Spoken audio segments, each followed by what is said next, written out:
आगे बढ़ाता हूं, आपके दिलों तक पहुंच चुका होगा, जिसका हुनर आप बहुत देर से देख रहे हैं, वो मोहब्बत के शायर हैं। और चार पंक्तियां मुझे याद आती हैं कि शीशे की मुकद्दर में बदल क्यों नहीं होता, शीशे की मुकद्दर में बदल क्यों नहीं होता, इन पत्थरों की आंख में जल क्यों नहीं होता, हर गांव में मुमताज जन्म क्यों नहीं लेती, हर मोड़ पे एक ताजमहल क्यों नहीं। इस शायरी को जीने वाले लोग, अगर आप ताजमहल देखने जाएं तो फैज साहब दो पंक्तियां कहीं ताजमहल के खूबसूरती पर आप तक पहुंचाता हूं, जो श्रृंगार के नाम पर मैंने सर्वश्रेष्ठ पढ़ा है वो आपको पहुंचाता हूं कि आलिंगन को तरस रही हैं चार मीनारे ताज की।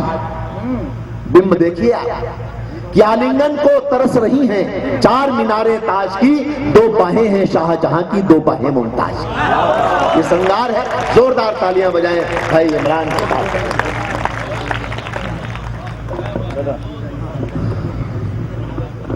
बहुत धन्यवाद आदरणीय सुनील जी। हर गलियों में एक ताजमहल क्यों नहीं होता, बहुत अच्छे शेर से उन्होंने बुलाया। उन्होंने शेर पढ़ा, मेरे जहन में एक शेर आया कि हर वफा जिंदे जावेद नहीं होती है, दिल का हर जख्म कहीं दिल का कमल बनता है, जब शहंशाह भी हो इश्क भी हो दौलत भी, तब कहीं जाके कोई ताजमहल बनता है, तब कहीं जाके कोई ताजमहल बनता है। बहुत प्यार से आप लोग सुन रहे हैं, रात के 12 बजने वाले हैं।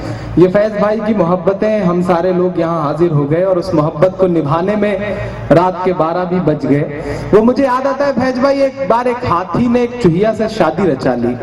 सुहागरात के दिन हाथी मर गया, चूहिया बैठ के रो रही थी, जंगल के सारे जानवर उसे चुप करा रहे थे, चूहिया थी कि चुप होने का नाम नहीं ले रही थी। थक हार के सारे जानवरों ने उससे कहा, ये बताओ क्या तुम सचमुच में हाथी से इतना ज्यादा प्यार करती थी कि उसके बिना रह नहीं सकती?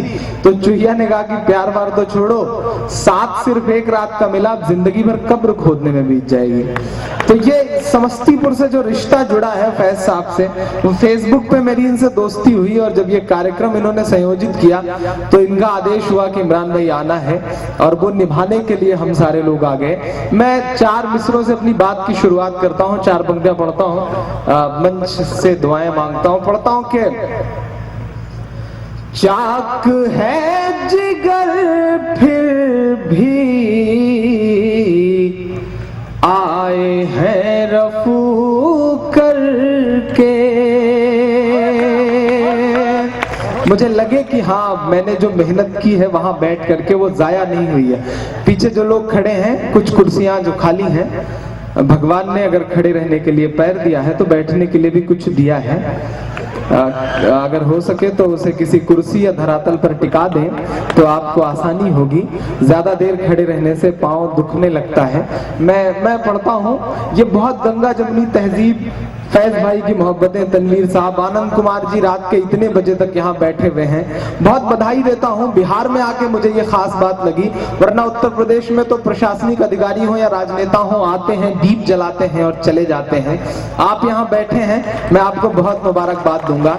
और मैं एक बात कहता हूँ फैज भाई, ये बैठे हैं ये बहुत बड़ी बात है, क्योंकि कवि और शायर जो है वो समाज का आईना होता है, और आईने के सामने वही बैठने की हिम्मत कर सकता है जिसके दामन में दाग ना हो।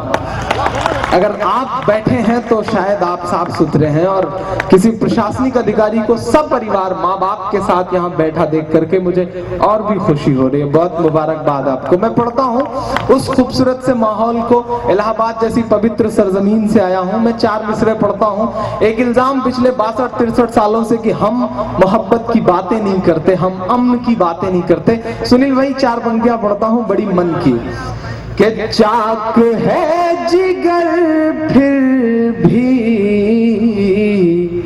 आए हैं रफू करके, जाएंगे हकीकत से तुमको रूबरू करके, जाएंगे हकीकत से तुमको रूबरू करके। प्यार की बड़ी इससे और मिसाल क्या होगी, हम नमाज पढ़ गंगा में वजू करके हम नमाज पढ़ते हैं, गंगा में वजू करके। चार पंक्तियां और पढ़ता हूं। जब इस तरह की महफिलें मिलती हैं, कुछ अच्छे लोग सामने एक साथ दोनों धर्मों के लोग बैठ करके सुनने वाले मिलते हैं, तो ऐसा लगता है कि कहीं ना कहीं वो खाई पट रही है जो हमें बहुत बड़ी होती दिखाई पड़ती है। ये मीडिया का प्रोपेगेंडा है, ये इलेक्ट्रॉनिक मीडिया हो, प्रिंट मीडिया हो, जिसने इस देश में कहीं ना कहीं पिछले 10 सालों में बहुत सारी ऐसी तस्वीरें जोड़ के दिखा दी। टेररिज्म हो, कहीं भी दहशतगर्दी हो, तो एक खास तरीके का चेहरा उन्हें दिख जाता है किसी मुसलमान का, लेकिन उन्हें वो बिल्कुल नहीं दिखता जब महाराष्ट्र पे अटैक होता है आतंकवादियों का, और उसके बाद वहां का मुसलमान इकट्ठा होकर के सरकार को लिखित तौर पे ये देता है कि हम हिंदुस्तान की कब्रिस्तानों में दहशतगर्दों की लाशों को दफनाने की इजाजत नहीं देते। काश इस देश की मीडिया को वो चेहरा भी दिखाई पड़ता। मैं 4 मिसरे पढ़ता हूं कि मां तेरे सीने को कभी भी चाक न होने देंगे हम, मां तेरे सीने को कभी भी चाक न होने देंगे हम। ये माँ बेटे का रिश्ता है, खाक न होने देंगे हम। ये माँ बेटे का रिश्ता है, खाक न होने देंगे हम। दहशत गर्दों को अपनी कब्रिस्तानों में दे के जगह, भारत माँ की मिट्टी को नापाक न होने देंगे हम। भारत माँ की मिट्टी को नापाक न होने देंगे हम। बहुत शुक्रिया। आपने जो तालियां बजाई हैं, इनसे मेरे बाल बच्चे पल जाएंगे जो अभी पैदा नहीं हुए हैं। और अगर रात रात भर इसी तरह मुशायरे कवि सम्मेलन होते रहे तो ना होने की पूरी उम्मीदों के साथ मैं इसे फिर से पढ़ता हूँ। आप बहुत अच्छा सुन रहे हैं, मुझे पता है बिल्कुल थक चुके हैं आप, लेकिन मैं उतना ही थका हूँ जितना आप थके हैं, इसलिए आपकी जिम्मेदारियां बढ़ जाती हैं। माँ तेरे सीने को कभी भी चाक न होने देंगे हम। विश्व कप में पाकिस्तान के खिलाफ मैच, चाहे पहले बल्लेबाज कामरान अकमल को आउट करना हो या आखिरी बल्लेबाज मिसबाहुल हक को गेंद लेकर के जहीर खान दौड़ते हैं, तब लगता है कि असली हिंदुस्तान है।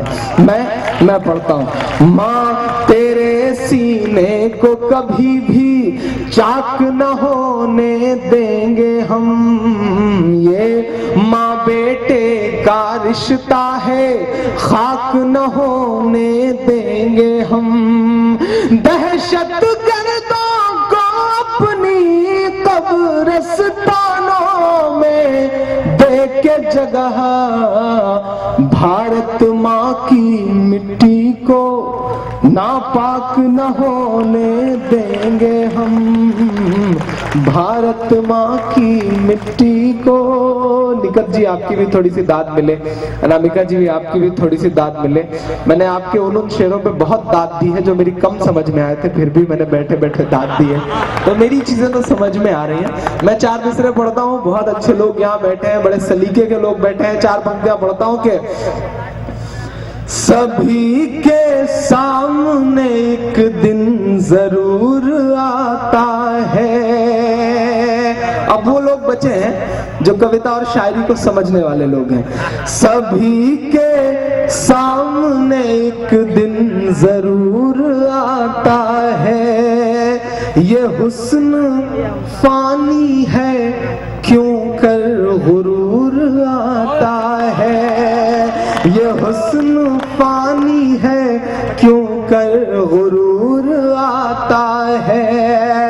किसी भी क्रीम या पाउडर से कुछ नहीं होता। अगले मिसरे में मुझे दाद चाहिए आपकी। किसी भी क्रीम या पाउडर से कुछ नहीं होता,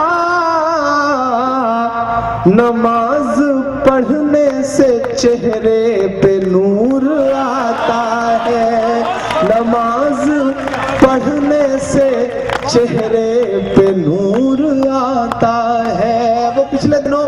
सुनील भाई, एक हादसा हुआ था। हमारे देश का एक बड़ा खूबसूरत सा चेहरा जो पड़ोसी मुल्क में चला गया, पड़ोसी मुल्क के एक व्यक्ति से उसने शादी कर ली। मैं नाम नहीं लूंगा, नहीं आप जान जाएंगे कि मैं सानिया मिर्जा की बात कर रहा हूँ। मुझे बड़ी तकलीफ हुई, नौजवानों को हुई थी, क्योंकि उन्हें लगा कि जब हम लोग हैं इस देश में तो पड़ोस में जाने की जरूरत क्या है, इतने तमाम जिंदा दिल लोग बैठे हैं। मैंने बड़े सलीके के उन्हें 4 मिसरे बतौर सुझाव, बतौर सलाह दिए, जो पूरा प्रोपेगेंडा हुआ, बड़ा लंबा चौड़ा एक तरह से ताम झाम हुआ उस शादी पर। मैंने 4 मिसरे कहे, आनंद जी सुनिएगा, मैंने बड़े सलीके से सुझाव दिया। हैदराबाद में उनके माता पिता बैठे थे, तब ये सुझाव दे के आया। उन्होंने कहा काश इमरान साहब आप पहले मिले होते। मैं पढ़ता हूँ, सुनेगा कि कुछ ऐसा प्यार तुम हिंदुस्तान से करती, सानिया से कह रहा हूं, एक असली आपको लगेगा कि हाँ इसमें भी राष्ट्रभक्ति की 4 पंक्तियां हैं। कुछ ऐसा प्यार तुम हिंदुस्तान से करती, कोई ना रोकता शादी भी शान से करती, कोई ना रोकता शादी भी शान से करती। शोएब जैसे पड़ोसी का हाथ क्यों थामा,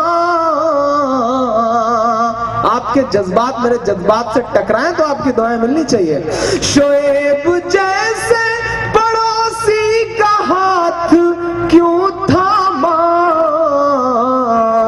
जो शादी करनी थी यूसुफ पठान से करती, जो शादी करनी थी यूसुफ पठान से करती। सुनील भाई, एक जगह मैंने ये शेर पढ़ा, हाँ मैं पढ़ता हूँ। एक जगह मैंने ये शेर पढ़ा तो संचालक महोदय ने कहा, इमरान भाई यहाँ तो ये लाइन भी लग सकती थी, जो शादी करनी थी हमारे इमरान से करती। तो मैंने कहा बॉस, मन तो मेरा भी हुआ था। मैंने अपनी अम्मी से पूछा भी कि अम्मी अगर आप कहें तो। उस समय फिर अम्मी ने जो उनका जवाब था वो 4 मिसरे बन गए। बड़े सलीके के 4 मिसरे वो पढ़ता हूं। मेरी माँ ने क्या कहा कि अगर वो ऐसी है तो हूबहू पसंद नहीं, माँ कह रही है अगर वो ऐसी है तो हूबहू पसंद नहीं, बहुत ज्यादा उबलता लहू पसंद नहीं, बहुत ज्यादा उबलता लहू पसंद नहीं। बड़े ही प्यार से ये मेरी माँ ने मुझसे कहा, एक भारतीय माँ शायद यही कह सकती है, बड़े ही प्यार से ये मेरी माँ ने मुझसे कहा, बिना दुपट्टे की मुझको बहू पसंद नहीं, बिना दुपट्टे की मुझको बहू पसंद नहीं। ये तो फैज भाई मैं सोच रहा था कि मतलब देखूं थोड़ा बहुत जोश बचा है, कुछ इनसे निकल सकता है, दाद वाद निकल सकती है कि नहीं। आज संचालक बना के बिठा दिया आपने। पिछले दिनों फैज भाई जैसे